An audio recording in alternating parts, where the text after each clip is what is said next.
నలుగురు స్టూడెంట్స్ పెట్టి పెద్ద సెల్ చూసుకున్నారు. Is it right? ఒక స్టూడెంట్ గా చేయాల్సిన పని అదేనా? చెప్పండి. అది ఎంత బర్నింగ్ గా ఎంత బాగా అనిపిస్తుంది తెలుసా ఒక లెక్చరర్ అలాంటిది. చాలా బాగా ఎందుకు నేను కాదు, మీ మదర్ చూసారు అనుకోండి, ఆ ప్లేస్ లో మేము ఉన్నాము, మీ మదర్ ప్లేస్ లో ఉన్నాం మేము కాదు. ఆ ప్లేస్ లో ఉంటే మీకు మేము చెప్తున్నాం. ఒకవేళ తిట్టినా ఆ ప్లేస్ లోనే తిడతాం, మీకు చదువు రావాలనే తిడతాం, అవునా? సో మీరు మీ మదర్ చూసారు అనుకోండి, అక్కడ కూర్చొని సెల్ చూసుకుంటున్నాం, క్లాస్ జరుగుతుంది ఒక పక్కన, మీ మదర్ ఫీల్ అవుతారా అలా? అవుతారు కదా. అది మీరు ఏం చూపిస్తున్నారు అంటే వేరే ఉంటే ఒక రకంగా లేకపోతే ఒక రకంగా బిహేవ్ చేయకూడదు. మీరు ఆ స్టాండర్డ్స్ మెయింటైన్ చేయండి. ఫస్ట్ థింగ్ సార్ అదే చెప్పండి, ఒక డిసిప్లిన్, ఒక స్టూడెంట్ గుడ్ స్టూడెంట్ బిహేవియర్ ఎలా ఉండాలి, మీరు ఎలా బిహేవ్ చేస్తారు క్లాస్లో. నేను కరెక్ట్గా మాట్లాడుతుంటే మీరు కామెంట్ చేశారు అనుకోండి, ఇస్ ఇట్ ఏ గుడ్? అలా కాదు, మీకు స్టాండర్డ్స్ మెయింటైన్ చేయాలి. మేము మా పిల్లలకి స్టాండర్డ్ ఉంచి అని నేను చెప్తున్నాను. మీరు వచ్చి చూడండి మా పిల్లలని చెప్తున్నాను. నేషనల్ వైడ్లో గుర్తించండి మా పిల్లలు బాగున్నారని, అది చూపించండి మీరు. ఓకేనా? సో మీరు ఇవన్నీ కరెక్ట్ చేసుకుంటూ మీరు బాగా చదివితే మనకు ఖచ్చితంగా ఎంబీఏ వస్తుంది. మీ సర్టిఫికేట్స్ లేదా ఆ ముద్ర అనేది తెప్పించుకోవాలి. మీరు ఓడి వచ్చేసరికి మీరు వెళ్ళేటప్పుడు వచ్చేస్తుంది, అవునా? సో మీకు కూడా అది యూస్ఫుల్. సో అందరం కూడా కష్టపడతాం. మీ వరకు మీరు కృషి చేయాలి, మా వరకు మేము కృషి చేస్తాం. సరేనా? ఇది అందరం కలిసి మనం ఎంబీఏ తెచ్చుకోవాలి. మీకు సర్టిఫికేట్ మీద ఖచ్చితంగా ఎంబీఏ ముద్ర అనేది రావాలి. ఓకేనా?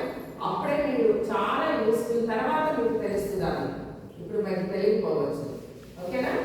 సో అది ముందు ఇవి చదువుకోండి. మేము క్లాస్లో ఏ చెప్తే అది చేయండి. అటెండ్ అవ్వాలి. ఫస్ట్ అటెండెన్స్ 90కి తగ్గకూడదని టార్గెట్ పెట్టుకోండి. 90% టార్గెట్ పెట్టుకోండి. Okay okay, all the best. Thank you.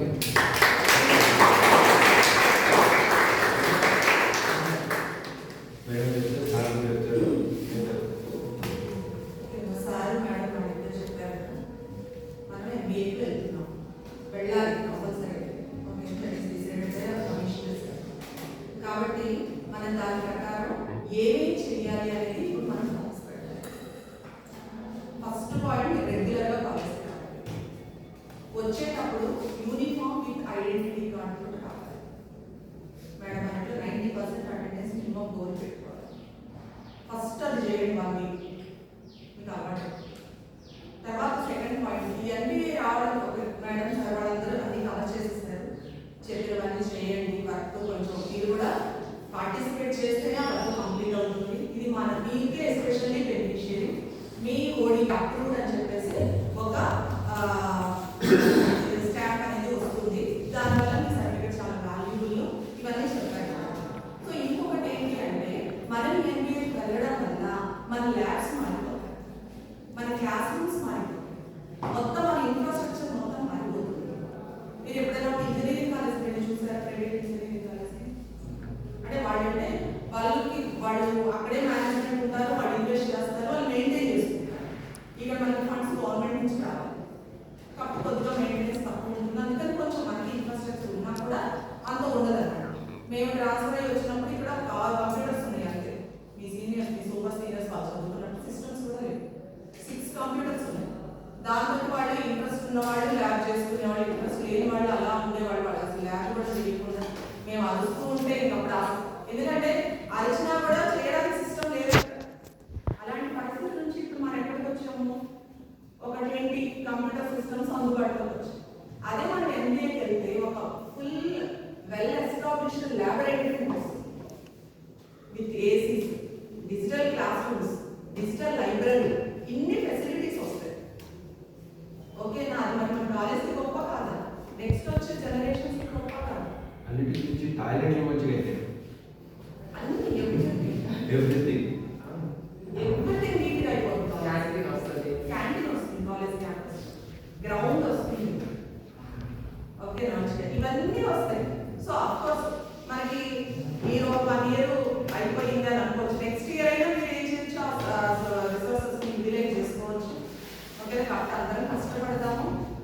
వంతు కృషి మీరు చేయండి, మా వంతు కృషి మేము చేస్తాము, సక్సెస్ చేస్తాం. ఓకే,